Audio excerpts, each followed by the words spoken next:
Nós estamos muito felizes pela oportunidade de começar essa série, né, Conversas da Morada, e ter a possibilidade de ouvir um pouquinho da experiência de alguém que já tem trilhado esse caminho, de buscar apresentar o Evangelho nas suas mais variadas formas.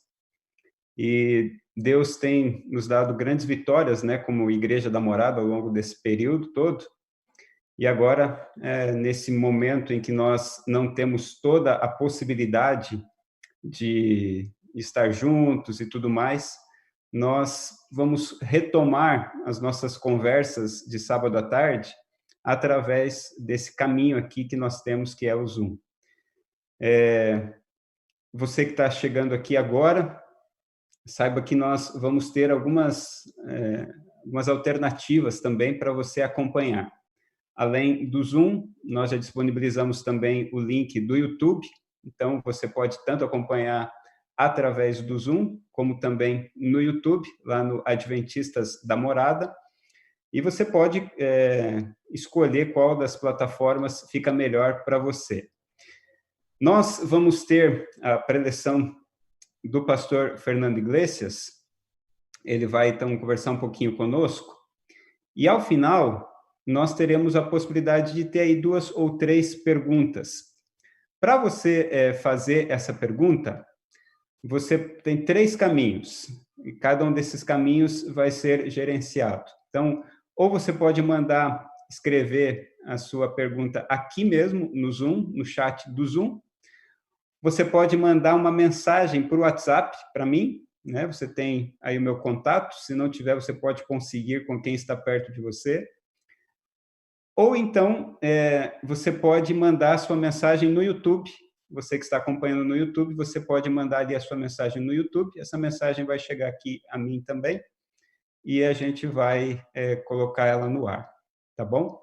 Mas lembrando que nós vamos ter primeiro toda a exposição do pastor Fernando Iglesias e depois, no final, nós vamos então para as perguntas. O nosso tempo ele vai ser dividido da seguinte maneira: nós teremos até às 4h aqui com o pastor Fernando, e depois teremos apenas 5 ou 7 minutinhos para essas 2 perguntas ou 3 perguntas, porque logo na sequência o pastor Fernando tem a sua live, onde ele canta lá junto com a Maricel, na sacada do seu apartamento.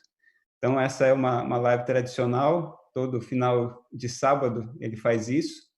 E desde já, pastor Fernando, eu quero agradecer imensamente pela oportunidade de tê-lo conosco aqui e de poder também compartilhar um pouquinho da sua experiência conosco e nos dar a oportunidade de aprendermos juntos, né? E revivendo também todo esse trabalho, todo esse ministério que nós estamos começando aqui na Igreja da Morada.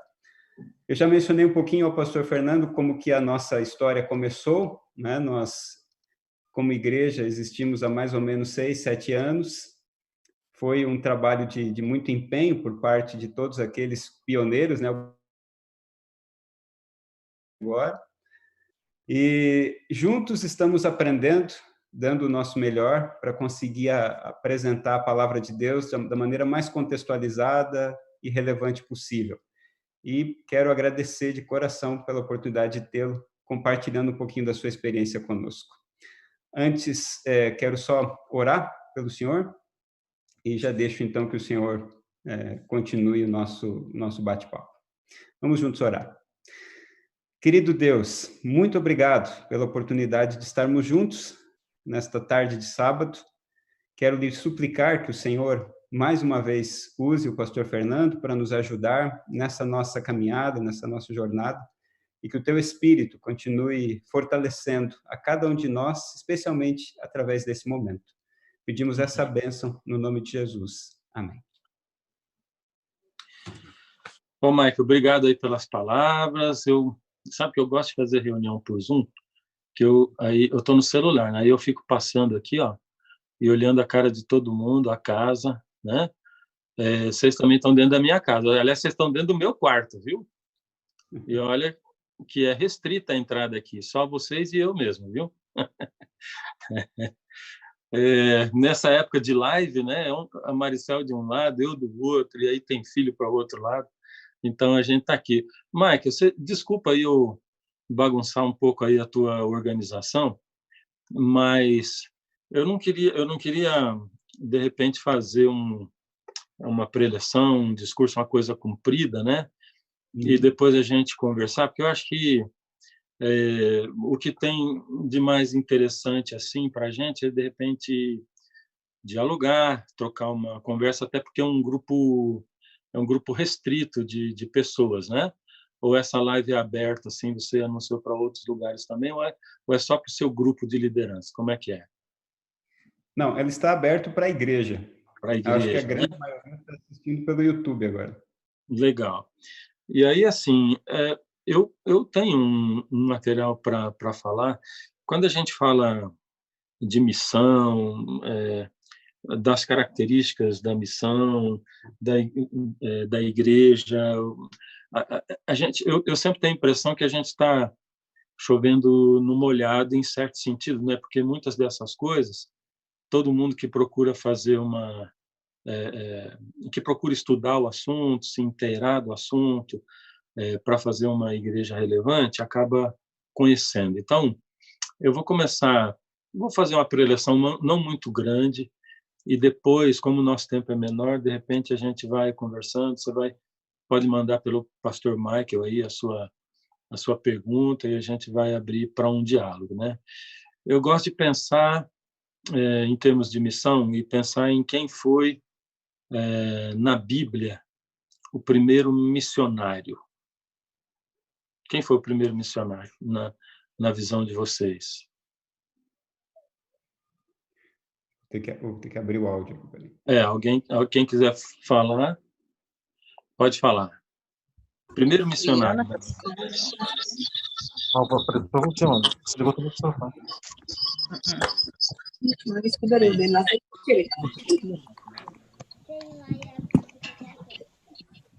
Alguém quer falar ou ninguém quer falar?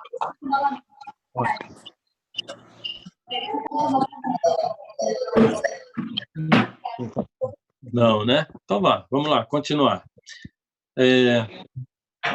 Alguns citam Abraão, outros citam Abel, né? Eu vejo assim, em primeiro lugar,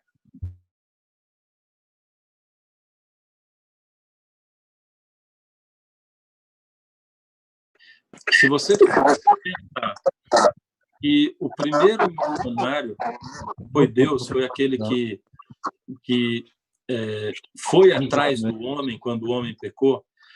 Adão e Eva pecam e a gente ouve a voz de Deus no jardim e Deus buscando: Adão, onde estás? Essa figura, ela é uma figura muito importante, muito icônica, assim, na palavra de Deus, porque é Deus quem parte atrás do homem. E essa busca de Deus, esse onde estás, ali tem um significado muito maior do que a gente pode perceber numa leitura assim rápida da Bíblia, porque não sei se alguém de vocês teve a experiência de perder uma criança ou de se perder de uma criança, né? Eu me lembro quando a gente era pequeno e nós fomos para a praia e meu primo se perdeu, né, no meio da multidão. E minha tia ficou muito desesperada e de repente a gente começou a ficar desesperado, porque era tanta gente e a gente não conseguia vê-lo, ele era pequenininho, né? E quando a minha tia encontrou, eu me lembro ela abraçou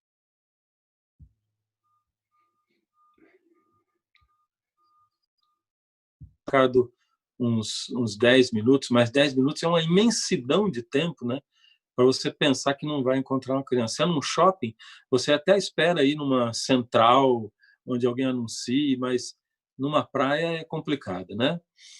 E Deus, ao buscar o homem, ao ir atrás do homem, ele vai com esse ímpeto, né, de alguém de um pai que perdeu o filho, né, quando ele pergunta: Adão, onde estás? Ali surge a figura também do Evangelho. O Evangelho do Antigo Testamento, que era o próprio Cordeiro. A verdade, ela é uma verdade só, a gente pode encará-la como um bloco assim, e subdividida, e a gente vê que cada bloquinho pequeno dessa verdade que Deus vai revelando ao longo dos tempos, essa verdade a gente chama de verdade presente.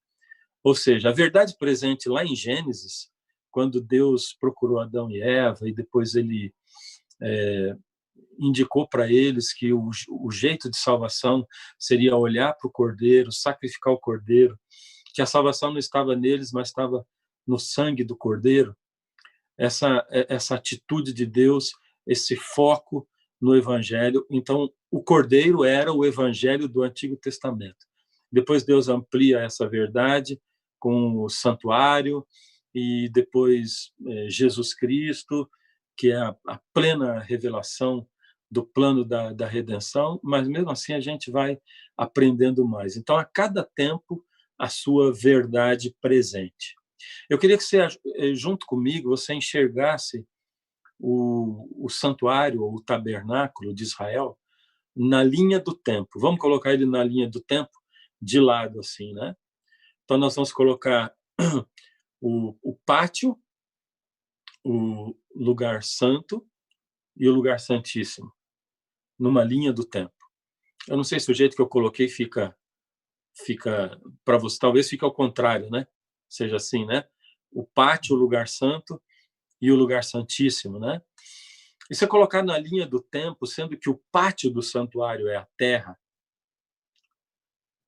e que Jesus morreu, e quando ele morreu, Jesus subiu para o santuário. Então, quer dizer que o tempo do pátio do santuário durou desde lá do Gênesis 1:1 até Jesus. Depois Jesus sobe, e lá em 1844 ele começa o seu sacerdócio, o ministério sacerdotal lá no lugar santíssimo, né?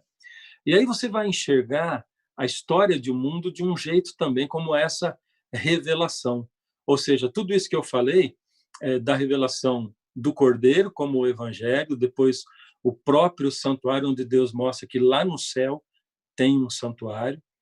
E aí eu gosto de pensar, ao Deus procurar Moisés, eu gosto de fazer uma comparação com Apolo 11, quando ele dizia assim: Houston, nós temos um problema. E aí Deus, sentindo o problema na Terra, ele resolveu colocar aqui na Terra uma réplica do seu trono, porque a arca simboliza nada mais, nada menos do que o trono de Deus. E a Bíblia cita várias vezes que Deus está assentado no meio dos querubins, e a arca do concerto era para o povo de Israel a própria personificação do trono de Deus. Ali dentro está a lei, de onde ele comanda todo o universo, né? Então a gente enxerga que essa verdade presente vem sendo revelada através dos tempos. Quando a gente chega em Jesus, plena revelação,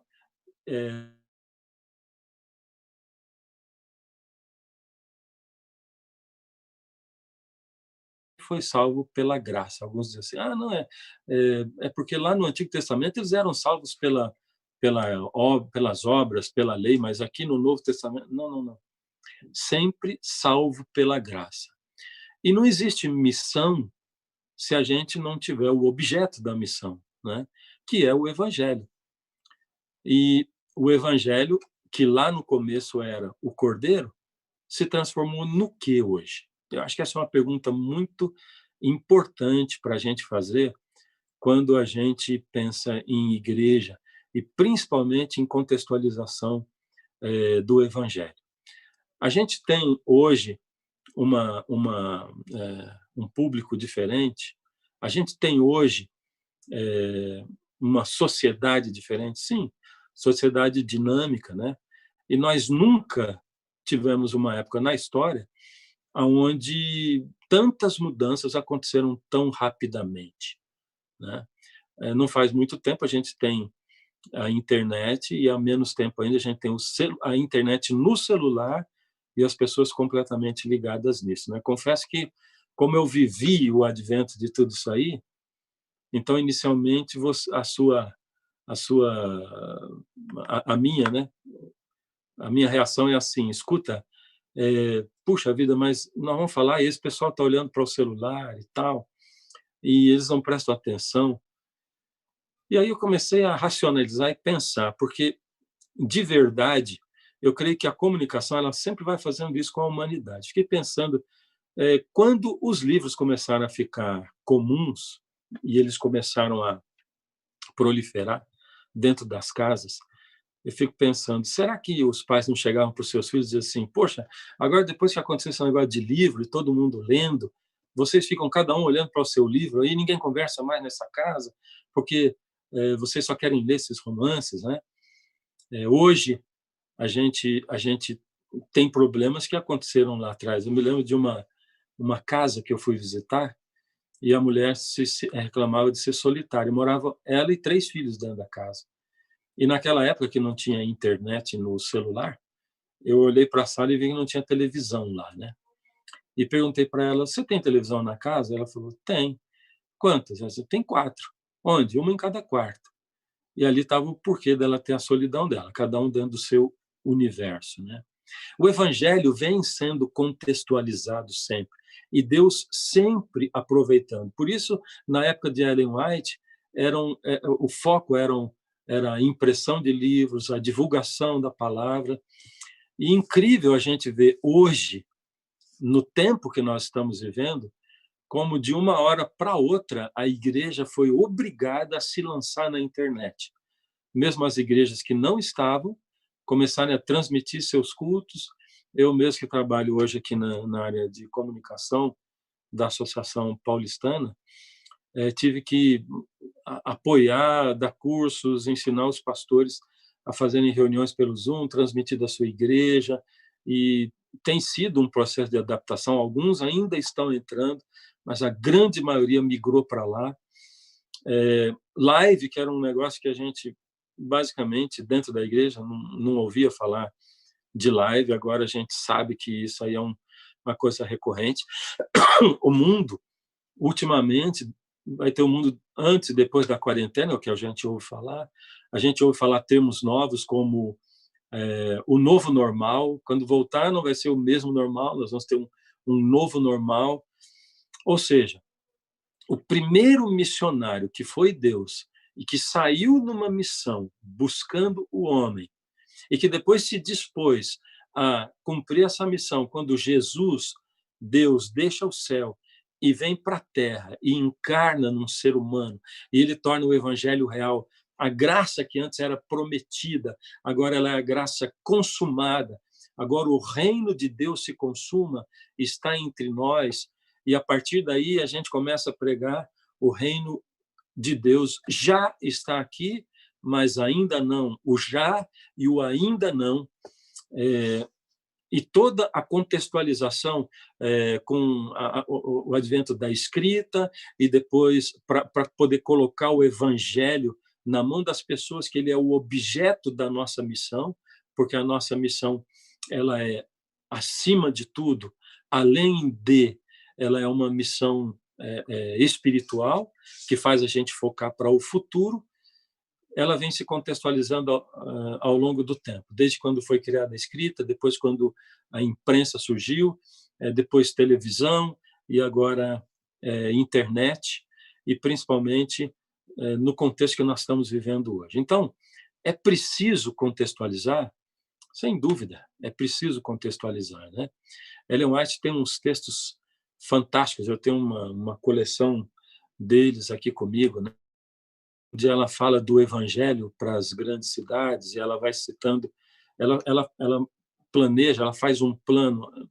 Quando ela está na última conferência geral, ela diz assim: olha, o evangelho precisa chegar nas grandes cidades. E se eu tiver tempo para falar aquilo que Deus tem me mostrado, então ela começa a falar, devem ser escolhidos 10 pastores. Esse era o projeto dela para aquela época. Eles precisam ser treinados, eles precisam ser mais treinados do que qualquer outro, treinados a falar uma linguagem que as pessoas entendam, usando métodos novos, contextualizando o evangelho. E ela fala de toda essa necessidade, né? Dentro disso, aparecemos nós. buscando contextualizar o Evangelho, fazer igrejas que sejam igrejas que estejam mais próximas das pessoas, daquilo que elas estão acostumadas, mas procurando trazer para dentro do contexto do Evangelho. Bom, essa é a minha parte inicial, mas eu gostaria de seguir mais um pouquinho falando o seguinte. Para mim, o que mais importa no meu ministério, eu tenho 34 anos de ministério, mas desse tempo eu passei 16 anos, 8 na Voz da Profecia e como cantor e depois mais 8 como orador de Está Escrito e Voz da Profecia, né? Ali eu não tinha um contato com a igreja, mas eu tinha a gente cresce em outros sentidos, né? Estudando, pregando, tendo contato com gente de muitos lugares. Mas o meu primeiro ano de ministério foi na igreja. Eu fui pastor no interior de São Paulo e depois eu fui pastor em São Carlos, depois em Goiânia, depois eu fui para Brasília, depois voltei para São Paulo e depois fui para a Voz da Profecia de novo. E quando eu saí da Voz da Profecia Está Escrito, eu fui pastorear a Igreja Central de Curitiba. E agora eu vou falar de 2 contextos completamente diferentes. A Igreja Central de Curitiba é esse primeiro contexto. Eu cheguei na Igreja Central Curitiba, eles tinham inaugurado a igreja em novembro e eu cheguei em março. Antes eles tinham uma igreja que cabiam mais ou menos umas 1.000 pessoas e agora eles tinham acabado de fazer um templo onde cabem sentadas 2.300 pessoas, né? Eu me lembro que quando eu cheguei para ser apresentado com a Maricel, a gente ficou num hotel bem pertinho e eles colocaram a gente no andar em cima e estava do lado da igreja, assim, eu olhei para a igreja, do lado de fora ela tinha o tamanho de um pequeno shopping center, assim, né? Um negócio gigantesco. E aí eu olhei para aquilo assim, Deus tinha me mandado para lá, não tinha dúvida. E aquele foi o primeiro dia, que foi a sexta-feira antes de eu ser apresentado, que eu comecei a orar para Deus, dizendo assim: Senhor, eu não tenho a mínima ideia do que eu vou fazer nessa igreja aí. A mínima ideia. Só que eu gostaria de fazer alguma coisa que fosse relevante, que envolvesse as pessoas. Então, eu vou pedir para o senhor me mostrar, por favor. Então, eu passei um ano naquela igreja. Eu tinha um pastor auxiliar que hoje está terminando até um doutorado lá na Andrews, para ser professor lá no IAP. E ele era um camarada muito ativo, muito inteligente. Depois de 2 meses, ele disse assim: pastor, e aí, quais são os planos? Eu digo: olha, os planos é eu entender essa igreja para depois a gente ter planos, né? Ah, tá bom. Aí passou mais um mês, pastor, quais são os planos? E ele ficou assim um ano, porque eu fiquei um ano sem abrir minha boca, porque eu não tinha o que dizer para ele.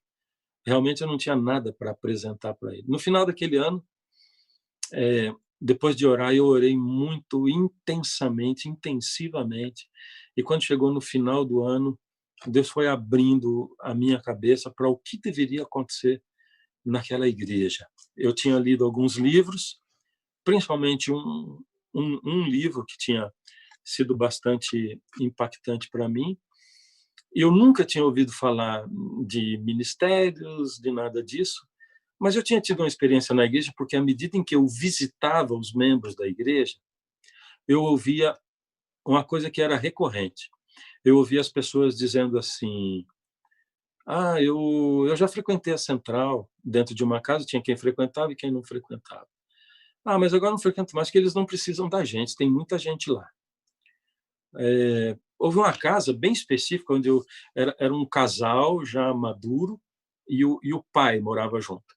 E os 3 na sala e a moça disse assim: nossa, a gente ama aquela igreja central de Curitiba, é maravilhosa.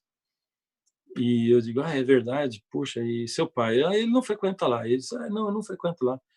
E por que o senhor não frequenta lá? Ah, não, é que eles gostam de um programa bonito, mas eu gosto de trabalhar, então eu vou nas igrejinhas menores aqui, porque lá tem muita gente. Era recorrente essa história, assim, né? E eu comecei a olhar para dentro da igreja e ver se realmente era aquilo.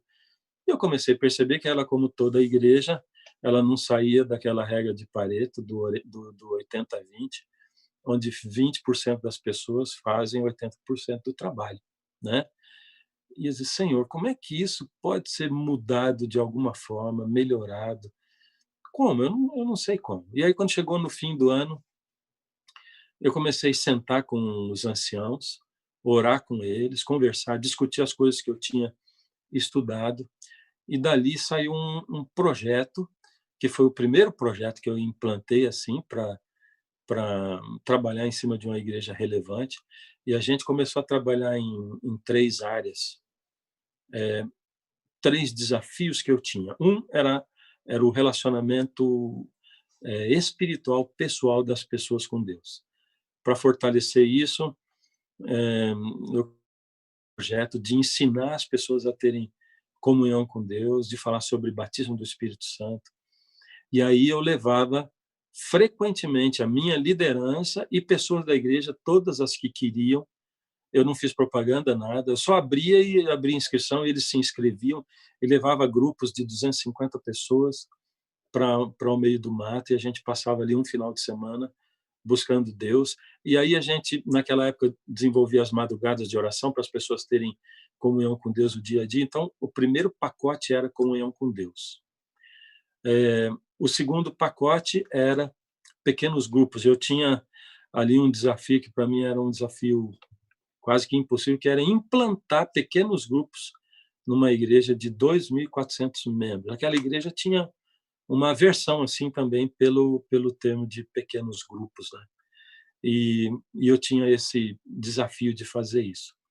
Pesquisei diversos métodos de fazer isso, e a minha conclusão foi que eu ia começar um grupo só. Começamos um grupo em casa, e depois de um ano esse grupo se multiplicou e se tornaram 7 grupos.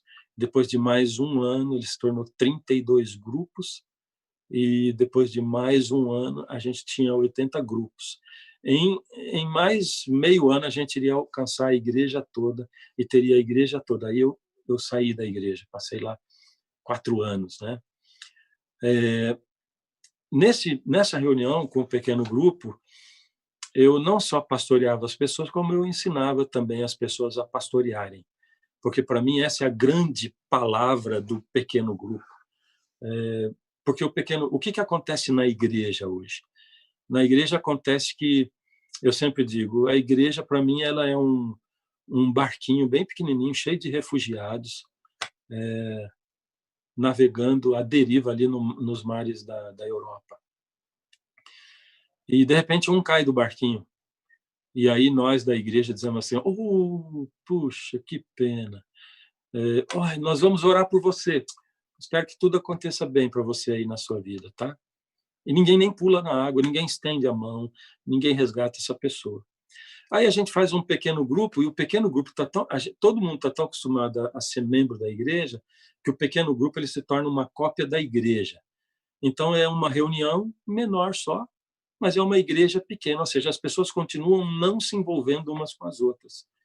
Então, se alguém fica doente, ninguém liga, ninguém vai atrás. Passa uma semana, passa 2, mesmo dentro de um pequeno grupo.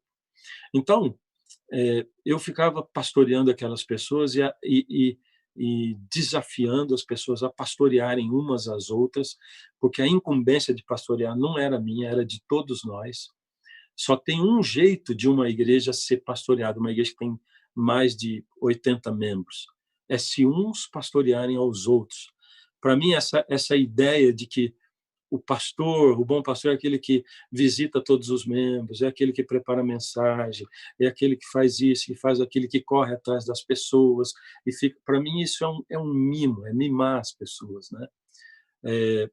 A gente prepara os filhos para eles trabalharem, para eles terem a vivência, para eles buscarem os recursos deles. Então, dentro do pequeno grupo, quando eu ia visitar alguém, levava alguém do grupo, e aí eu dizia assim: olha, você viu como é que eu fiz? Eu fiz isso, isso, isso, isso. Na próxima vez é você que vai fazer, e a gente ia fazendo isso. E com isso, depois de um ano convivendo, aí a gente multiplicava o pequeno grupo. E o terceiro desafio era envolver o máximo de pessoas possível dentro de um trabalho dentro da igreja. E a gente começou fazendo uma feira de ministérios, oferecendo. Primeiro, fizemos uma pesquisa ao redor, ver que necessidades tinha. A igreja está bem no centro de Curitiba, no coração de Curitiba, no centrão mesmo, a própria rua da igreja. Na esquina tem um ponto de prostituição. É uma cidade grande, embora tenha um centro muito bonito, organizado, mas ela tem as mesmas necessidades de qualquer outra cidade grande, né, organizada, com mais de 400 mil habitantes. Então, nós começamos oferecendo 16 ministérios, fazendo uma feira. Aí começamos com os 16, no final do ano a gente terminou com 11.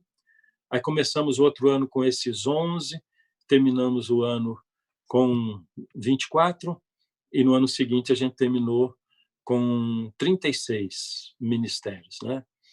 No ano passado, que foi a última feira de ministério que eles fizeram lá, eles tinham ultrapassado 100 ministérios. E aí, cada um tem um jeito de encarar ministérios, mas lá qualquer iniciativa de se formar um grupo para atender ou moradores de rua, ou para atender prisão, ou para atender, para fazer um curso pela internet, ou qualquer iniciativa dessa era um ministério, tinha um líder, e a gente começou a organizar a igreja em áreas, com anciãos por área e tal, para poder gerir aquele monstro que era a Igreja Central de Curitiba. Essa foi a primeira realidade. E a segunda realidade que eu tive, depois eu vim para São Paulo, passei só um ano numa igreja, na igreja do Brooklyn. Ali eu passei o meu tempo de averiguar como era a igreja, para depois começar a trabalhar, dar o tempo para a igreja me conhecer, para eu conhecer a igreja também, e depois sair da igreja. E, por último, eu pastoreei a Nova Semente. A Nova Semente é uma outra realidade, porque foi uma igreja implantada anos atrás por alguém que já tinha uma visão bastante adiantada de missão, de ministério, de contextualização, e uma igreja que eu não tinha pego nova para implantar alguma coisa, mas ela já veio com uma série de características, e foi muito interessante contemplar a Igreja Nova Semente, a comunidade, ver um tanto de coisas maravilhosas que eles tinham e um tanto de outras coisas que já estavam se desgastando, que tinham dado certo, mas coisas que vão acontecendo. A gente estuda, acho que vocês também já devem ter visto alguma coisa dessa, mas eu até preparei um material durante esses anos aí, né, mostrando um gráfico de desenvolvimento de uma empresa, ou que serve para uma igreja também, e mostrando as etapas pelas quais passa até chegar ao pico, e depois quando ela começa a morrer. E eu apresentei esse gráfico na Nova Semente, e a gente viu que depois do pico a gente estava logo depois ali começando a decair, e começamos a pensar no que a gente precisava fazer para não descer até a morte, mas continuar subindo, né? Então a Nova Semente me apresentou outros desafios, né? Eu passei um tempo de adaptação, depois apresentei um projeto de trabalho para eles, porque dentre as coisas que eu constatei, e isso não estou dizendo assim, a Nova Semente ela está nesse momento porque ela está pior do que a Igreja Central de Curitiba, ou é só aquela? Não, porque todas as igrejas passam por esse gráfico. A gente tem um tempo de crescimento quando é implantada uma visão e todo mundo abraça e as pessoas estão envolvidas e tal, até quando chega lá em cima e de repente lá começa a curva a decair, e ela vai caindo no marasmo e tal. Simplesmente a Igreja Central de Curitiba tinha começado há menos tempo do que a Nova Semente. Eu cheguei para pastorear a Nova Semente já com 14 anos, e agora deparei com esse desafio. E, infelizmente, passei lá pouco tempo também, fiquei 1 ano e meio, e só deu tempo da gente trabalhar um pouco com eles, trabalhar conceitos e tal, e quando a gente ia começar a implantar mesmo tudo, na prática, eu também mudei de área e agora estou numa outra área, né? E aí entra o meu conceito de como Deus encaminha a gente para lá ou para cá, para um trabalho ou outro, e por isso eu aceitei também sair da Nova Semente e agora estou trabalhando numa área diferente. Bom, essa é a minha introdução, tá? Não sei se eu fui claro, mas eu queria só compartilhar com vocês um pouco da minha experiência, daquilo que eu tenho vivido, um pouco, talvez eu não tenha falado muito sobre aquilo que eu valorizo, falei só das 3 áreas, né? Que é a comunhão com Deus, o trabalhar pelo próximo e a comunhão com o próximo dentro dessa convivência, dentro de pequenos grupos, vivendo numa igreja dividida em pequenos grupos, né? Mas eu quero, antes da gente abrir, só falar mais uma coisa que me ocorreu agora.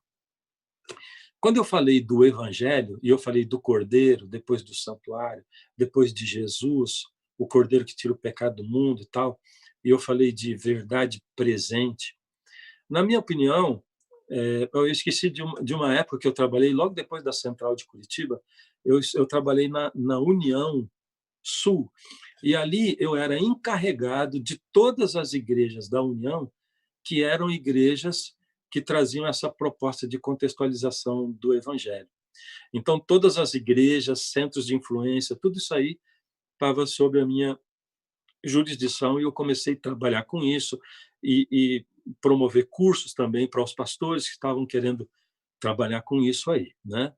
E a gente começou a fazer um projeto de plantio junto com a Conferência Geral, com a divisão e a partir da união para todo o pessoal. E o que a gente vai percebendo, o que eu noto mais que acontece dentro dessas iniciativas, é que em algum momento a gente perde de vista o que é o Evangelho. E a gente perde de vista também o que é a verdade presente para esse tempo de hoje. E a gente esquece que, por exemplo, quando Jesus chegou, a pregação de João Batista e de Jesus, você vai ver que era uma pregação bem radical, e a pregação deles era: o reino de Deus já chegou. O reino já chegou, né? Mas, como eu disse para você, colocando o santuário dentro da linha do tempo, o reino de Deus já chegou, aconteceu exatamente do pátio do santuário para o lugar santo, ou para quando Jesus ia subir para o santuário. Agora nós estamos dentro do tempo já do lugar santíssimo, do juízo investigativo, né? Esse é o tempo histórico no qual a gente vive. E para muitos de nós, a verdade presente ainda continua sendo o reino já chegou com um ainda não bem pequenininho. A mensagem, ela continua sendo essa. Só que o já chegou, você pode colocar numa fonte 12 e o ainda não numa fonte 200. Entende o que eu estou falando? Ou seja, embora a mensagem ainda seja o já chegou, mas ainda não, a ênfase de hoje ela deve ser muito maior no ainda não, no já chegou, do que no já chegou. O reino está entre nós. O reino está entre nós, ele proclama a maneira de pregar o evangelho de uma maneira muito agradável. A maneira como Jesus se misturava com as pessoas, o texto icônico de Ellen White, né? Jesus se misturava com as pessoas, conhecia as necessidades dela, ministrava as necessidades dela, né? Então ele dizia: siga-me, aquele texto. Hoje nós continuamos seguindo isso, mas nós não ficamos só nisso. Nós temos uma visão diferente da visão que outras pessoas têm, ou que outras igrejas ou outras denominações têm. Porque a nossa ênfase é o reino do céu já chegou, porque Jesus, o Cordeiro de Deus, já expulsou o inimigo do paraíso ou do céu. Agora o reino é dele, porém ele está vindo para implantar o seu reino. Ou seja, nós ainda estamos aqui, ainda não estamos lá. Por isso, o que eu mais percebo que falha no meio do caminho é a perda da visão adventista do que é o nosso evangelho, ou do que nós temos que pregar. E a gente fica impregnado com uma mensagem que está antiquada que está ultrapassada e ficamos concentrados numa mensagem que está lá atrás. E aquilo de real que Deus deu para a gente, para proclamar, e que é o Evangelho eterno, que é visto lá em Apocalipse 14, verso 6, o anjo voando no meio do céu, com poder, grande glória, anunciando uma mensagem, a gente deixa para trás. Por isso, quando a gente trata de relevância de igreja, de pregar para uma geração atual, eu vejo aí a nossa maior falha. Bom, agora sim, Marco, está aberto, pode direcionar e a gente vai dialogar. Ok, temos algumas não, uma boa quantidade de pessoas assistindo pelo YouTube, e aí chegaram algumas mensagens aqui pelo WhatsApp. Eu vou ir na sequência. Primeira pergunta, qualquer membro pode iniciar um ministério ou tem que esperar a comissão votar? Olha, isso aí depende muito de cada local, né?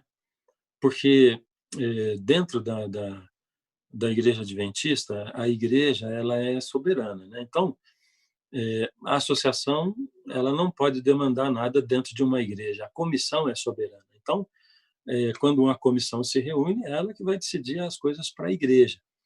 Então, vai muito de conversar com a sua igreja e com o seu pastor, ver como é que é a visão deles disso aí, e ver se eles dão abertura para você iniciar um ministério por sua conta ou não, ou se eles vão querer treinar você antes, vão querer indicar para você um caminho, ou se eles vão fazer isso baseado em alguma necessidade que eles sentem ao redor, porque hoje a gente usa muitas ferramentas para sentir quais são as maiores necessidades, né? Então, depende muito de cada local, né?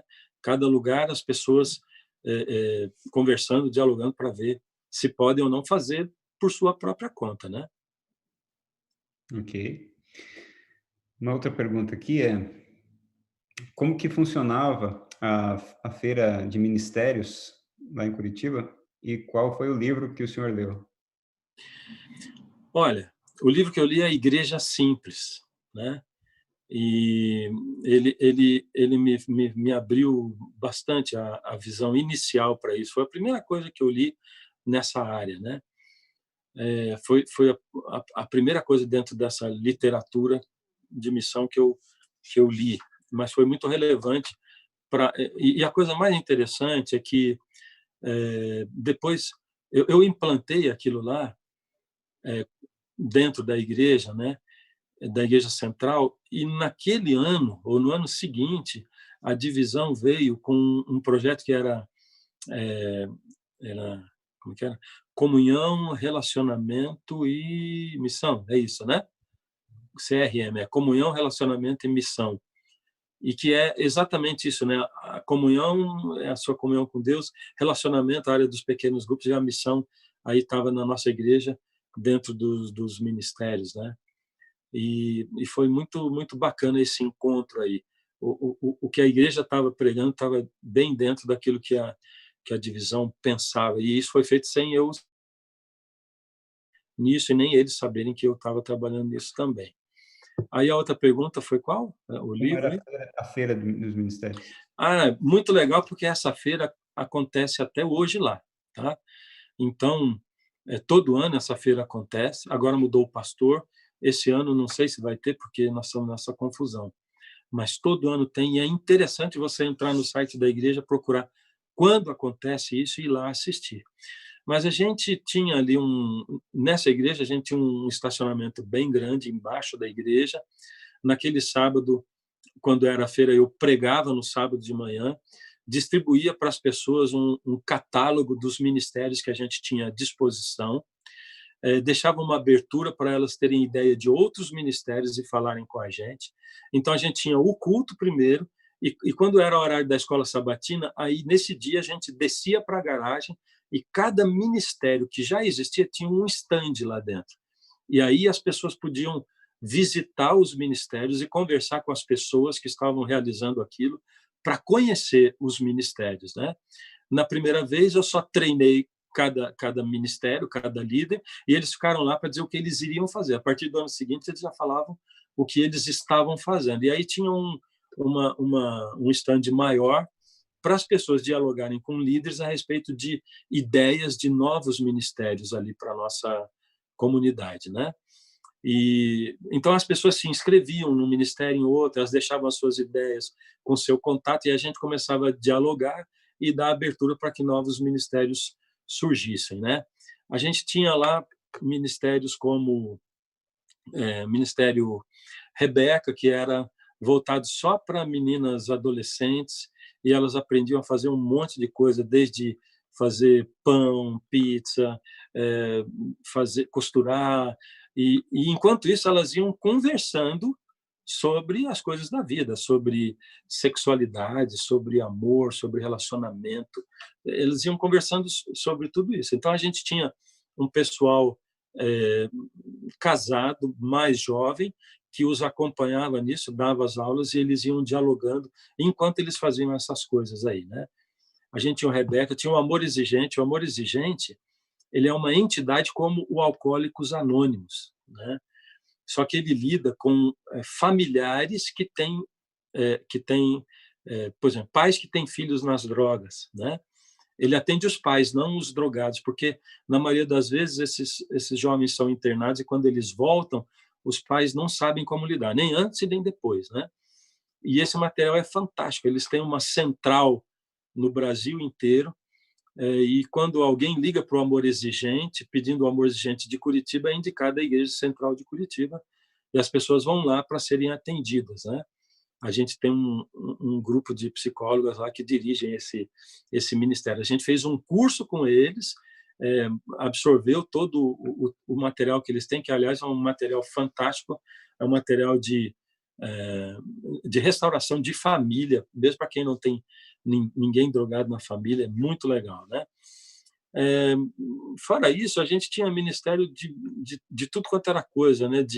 Até de game, por exemplo, né? Gente que gostava de jogar pela internet e tal, e aproveitava isso aí para trazer pessoas. A gente tinha um ministério de moto, né? Não só esse de moto que a gente vê que o pessoal vai pela, mas outro de moto de trilha também, né? Eu mesmo participava desse ministério da moto de trilha, a gente ia fazer trilha, e aí tinha um grupo de amigos que não iriam para a igreja de outro jeito, mas iam fazer a trilha, e depois de muita amizade a gente começava a trazer para a igreja, então tinha ministério de tudo ali. Legal. Estou controlando seu tempo aqui, viu? Tá bom. Outra aqui, ó. Vi seu último sermão na igreja do Brooklyn, foi muito marcante para mim. Minha pergunta é: promover estudos dos livros de Daniel e Apocalipse, principalmente para a liderança, pode ser um caminho interessante para trazer essa verdade do Evangelho eterno para o tempo presente? Sem dúvida, né? Sem dúvida. A gente vê hoje assim uma enxurrada, né? Nunca vi uma época com tanta gente falando da volta de Jesus, do Apocalipse, de Daniel, de profecia. Nunca vi uma época como essa, né? Nem na época do 11 de setembro, né? Mas as pessoas estão voltadas para isso. E a gente vê que, de certa forma, essa enxurrada que vem assim, ela também tende a cansar as pessoas, né? No começo tem uma busca muito grande, daqui a pouco, mas isso aí, poxa vida, todo mundo só falando nisso e tal. Mas nós estamos numa época onde as pessoas se despertaram para esse assunto, principalmente os de fora da igreja, né? Principalmente. Agora, o meu trabalho nos últimos anos ele tem sido voltado muito para dentro da igreja, para falar justamente de assuntos que não são falados e que ainda eu não estou vendo falar muito agora, mas que, por exemplo, para Jesus voltar, tem que ser pregado o evangelho. O evangelho só vai ser pregado se a gente receber a chuva serôdia. A chuva serôdia, ela só tem o efeito sobre quem está recebendo a chuva temporã, que é o batismo diário do Espírito Santo. Mas a maioria das pessoas não entende isso. Então, o Jesus em breve virá, é muito importante estudar as profecias também. Eu estou preparando uma série agora que chama O Fim do Fim, daqui a um mês, quem sabe, vou começar a colocar na internet. Mas a ideia é colocar tudo de uma maneira bem equilibrada e de uma maneira bem didática, que eu gostaria que uma criança entendesse o porquê das coisas, né? Não só de aqui acontece a chuva serôdia e aqui acontece. Eu queria que as pessoas entendessem o porquê. Por que vai acontecer isso e aquilo? Por que Deus chama para cá, para lá? Por que toda essa coisa? Então, é muito importante. Porém, a maior ênfase hoje, ao meu ver, ela deve ser a busca do batismo diário do Espírito e deve ser a busca da chuva serôdia também. Porque isso é o que me faz ser cristão e isso é o que me dá poder para pregar o evangelho a todo mundo. Sem isso, vai acontecer, mas pode acontecer sem mim, né? Então, é melhor acontecer comigo do que sem mim. Mas é muito importante, porque eu vejo que se a igreja... Jesus, quando veio, ele pregou para o povo de Israel, para as ovelhas perdidas de Israel. E eu vejo que nós estamos ainda, porque esse tempo já está quase acabando, mas nós estamos ainda no tempo de pregar para as ovelhas de Israel, para as pessoas entenderem o tempo no qual nós estamos, para entenderem que, além disso, eu posso morrer a qualquer hora e que eu tenho que estar preparado a qualquer tempo, o tempo todo. Então, é muito válido mesmo estudar as profecias do jeito certo, sem alarmismo, com coerência, com equilíbrio, né? Uma pergunta aqui na área da música, pastor.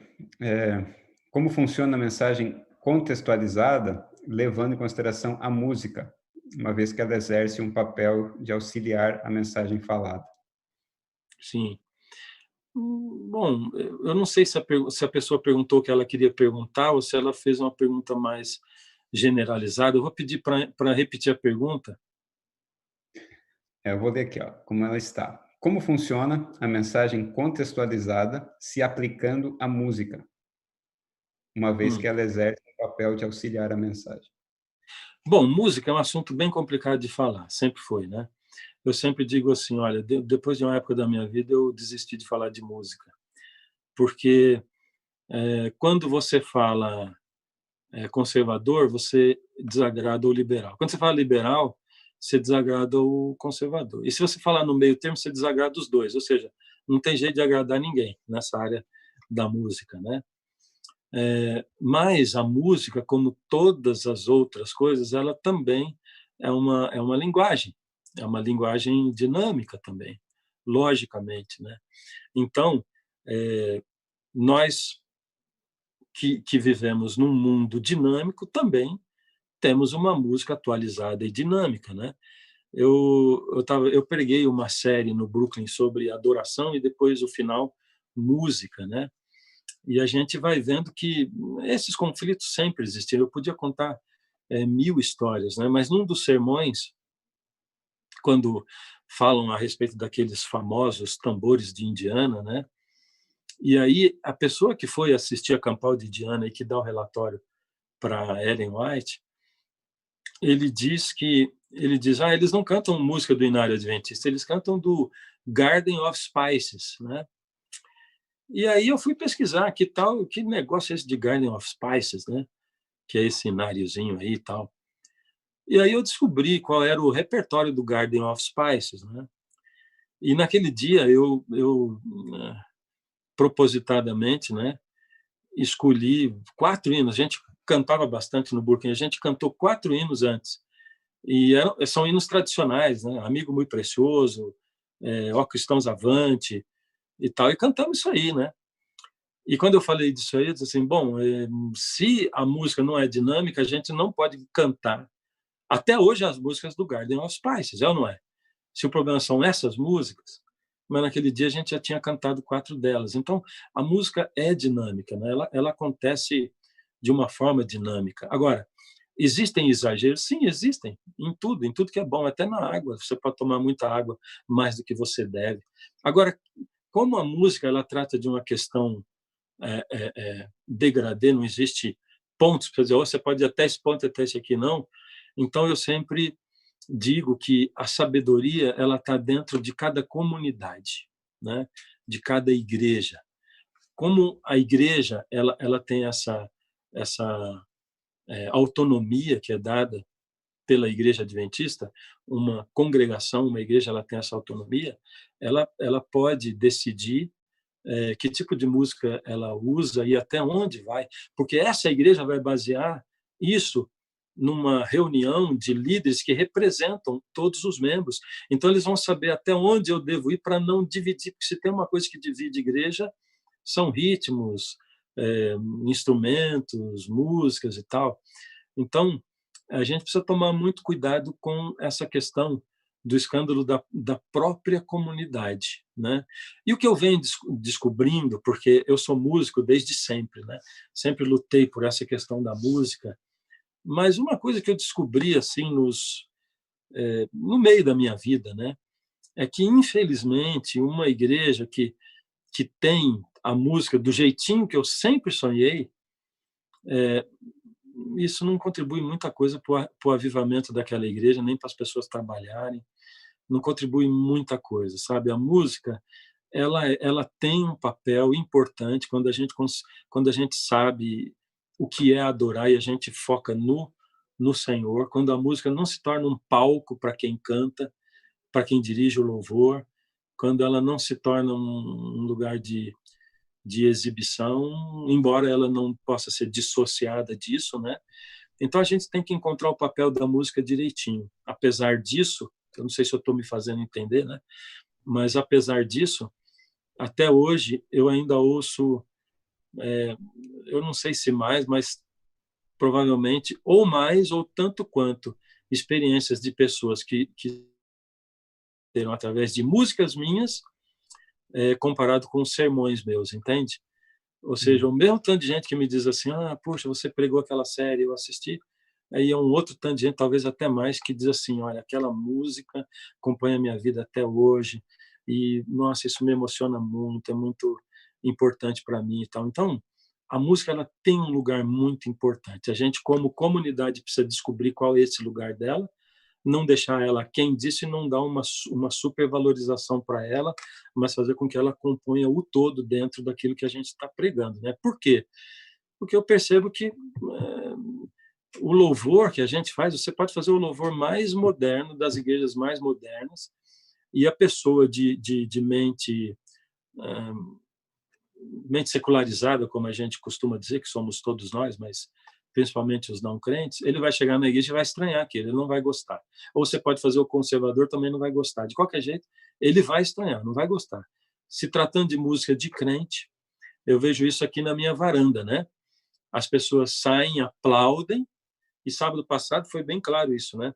Eu fiz, as pessoas aplaudem tudo, e quando foi no domingo à tarde, no dia seguinte, um prédio aqui do lado tinha contratado uma banda para tocar na quadra deles, né? E o camarada começou tocando um sax, um negócio muito bem tocado, né? E ele começou a tocar umas músicas de Roberto Carlos e tal. E eu vou dizer para vocês, foi 5 vezes mais aplausos do que eu recebi no sábado, viu? Então, assim, o gosto das pessoas pela música evangélica não é tudo aquilo que a gente pensa, né? Legal.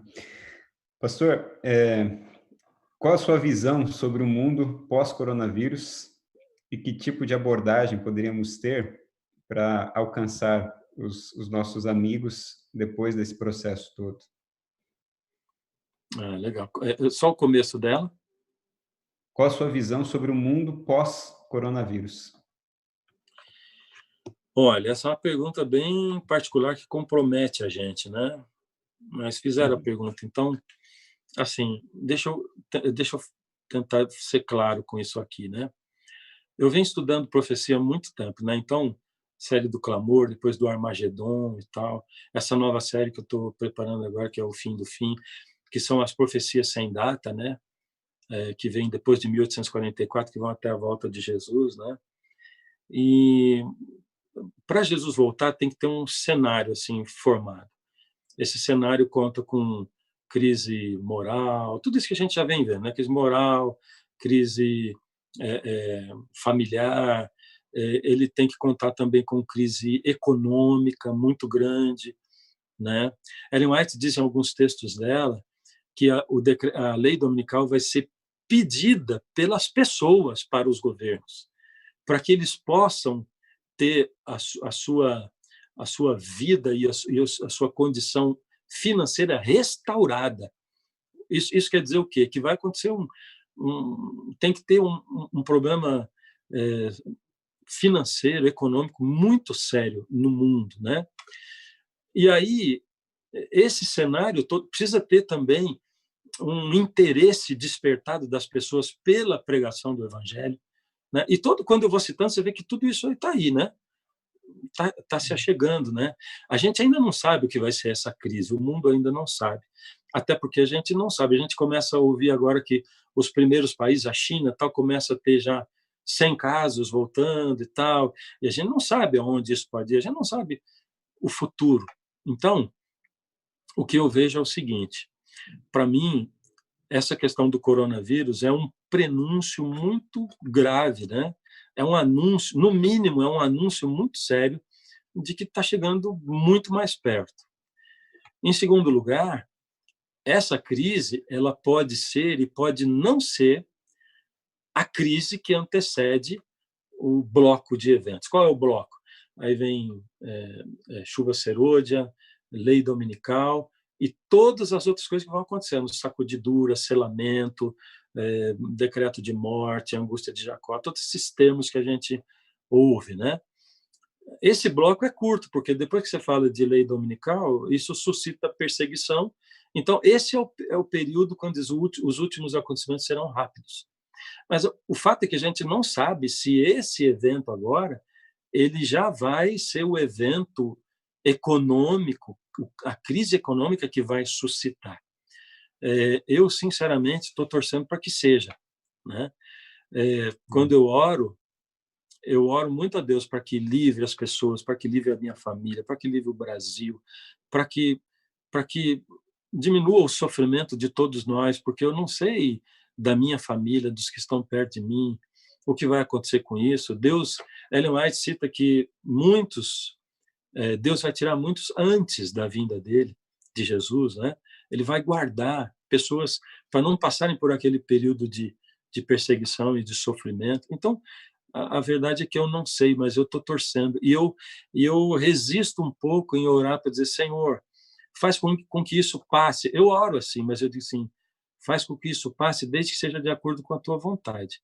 E, por favor, não permita que nada interfira na sua vontade, que eu não sei qual que é, mas que o Senhor tenha total liberdade, nenhum poder no universo impeça o Senhor de fazer a sua vontade. E se for esse o evento que vai disparar todas as coisas, que assim seja, e que a gente seja guiado de agora em diante, né? Então, eu vejo que de agora em diante o interesse das pessoas cresce. Se tiver uma fase próxima de bonança ou de onde a economia comece a dar sinais de recuperação de novo, você vai ver que a medida das pessoas diminui, o interesse dos próprios crentes diminui também, o envolvimento diminui de novo, infelizmente, né? Mas para mim é um anúncio, é um prenúncio, um tempo para eu me preparar, pensar no que vai acontecer, me preparar não só espiritualmente, que a gente tem que estar preparado todo dia, mas me preparar economicamente, para saber para onde eu vou direcionar os meus recursos, o que eu vou fazer daqui a pouco, conhecendo o que vem. É para isso que servem as profecias, para a gente estar alerta, preparado, né? E se a situação piorar, cada vez as pessoas vão estar mais abertas. E aí, o que vai fazer a diferença? Eu vou buscar aqui um texto que eu estava lendo esses dias, que a Ellen White fala. Ela diz assim: no tempo final, as pessoas não vão ser convertidas pela doutrina. E ela diz, porque isto já foi feito. Elas vão se convencer pela atuação do Espírito Santo na vida delas. Isso está querendo dizer o quê? Isso está dizendo que, no final, quando muitas pessoas se converterem ao mesmo tempo, nós não vamos ter aquele tempo de pregar a doutrina. Então, o tempo de pregar a doutrina é agora. E é aqui que eu falo que muitas vezes a gente se desvia quando você faz uma igreja contextualizada e você perde o que é o evangelho, você perde o DNA adventista e você fica pregando outras coisas que não são o foco. A gente não tem identidade mais, né? Então, nessa hora que a gente tem que ser relevante, porque a gente tem que trazer uma mensagem relevante, com equilíbrio, com sabedoria, de uma forma didática e principalmente com o poder do Espírito, a gente perde falando de tudo e de tudo e de tudo e não fala do principal. Então, o que mostra para mim que esse tempo agora ainda é o tempo de pregar a doutrina, as profecias, e muitas pessoas vão ver, mas não estão aceitando, elas sabem, mas não aceitam, e no momento certo o Espírito Santo vai tocar, elas vão dizer, é isso, eu entendi, e agora eu aceito, e elas vêm na hora, né? Como um rapaz que outro dia estava numa conferência que eu fazia, e ele diz assim, olha, eu sou... Boa noite, eu não conheço você, mas é que eu vi o anúncio disso aqui, e quando foi ontem eu estava orando e tal, e diz, o Espírito Santo falou para mim assim, falou, sabe aquele negócio que você viu ontem lá? Vai lá, e tudo o que eles pregarem lá dentro, você aceita, porque aquilo é a minha verdade, e eu estou mandando você fazer isso. Ele diz assim, então eu estou aqui para ouvir tudo que vocês têm para falar, porque o Espírito de Deus me mandou. É simplesmente assim, né? Alguém que atende a um chamado do Espírito e vai dizer assim, tá bom, ele está me mandando e eu vou obedecer aquilo que ele tem. Então, agora é hora de doutrina, agora é hora de profecia, daqui a pouco vai ser o Espírito Santo fazendo o trabalho dele, a gente só como veículo aí, disseminando isso, né? Pastor, temos muitas outras perguntas, mas eu estou acompanhando o seu tempo aqui, então acho que é melhor a gente ir terminando. E eu quero Já acabou agradecer. o tempo? Acabando. 17h10, né? É uma Quero pena. agradecer de coração por o senhor separar um tempinho para nós aí e manter o convite, né, para o senhor vir aqui presencialmente conversar conosco e ter a oportunidade de conhecer a nossa comunidade. Deus tem Legal. dado... Marco, eu Sim. queria só falar uma última coisa antes de terminar, né? E se eu fosse plantar uma igreja hoje, né? E eu gostaria de plantar uma igreja, quem sabe Deus vai me dar esse privilégio ainda, mesmo depois que eu me aposentar ou antes, quem sabe, né? Mas eu não mudaria muita coisa dentro da igreja que a gente já tem. E você sabe isso que a gente conversou isso, né? E eu estou falando porque eu sei que é o seu pensamento também, né?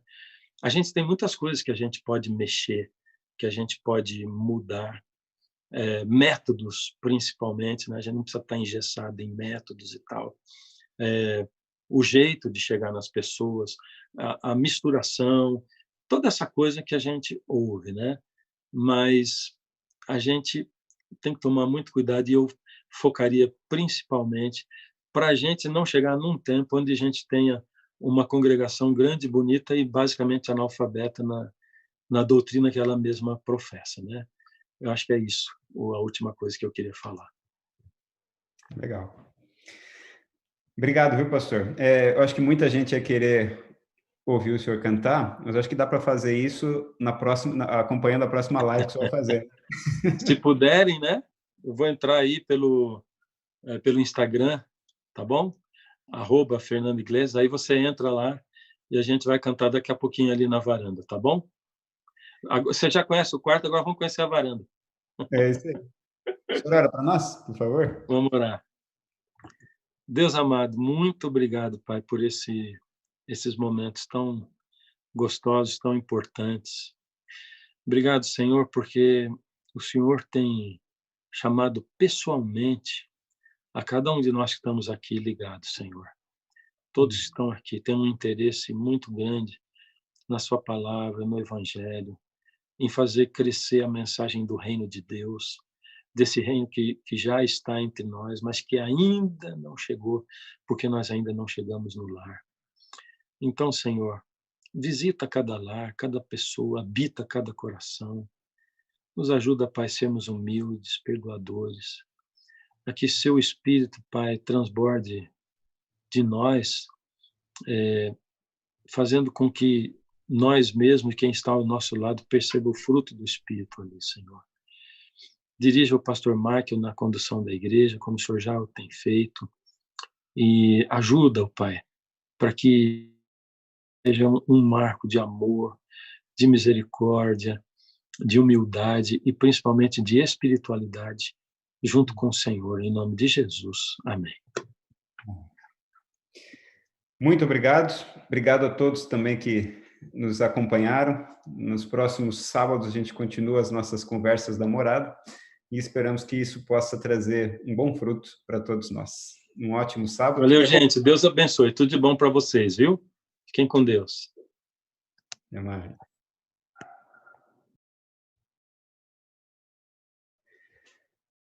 Então, agora é só acompanhar o pastor Fernando no Instagram e ali você pode ouvi-lo cantar. Nos próximos sábados, a gente vai ter a continuidade das conversas com outros convidados e esperando também a sua participação.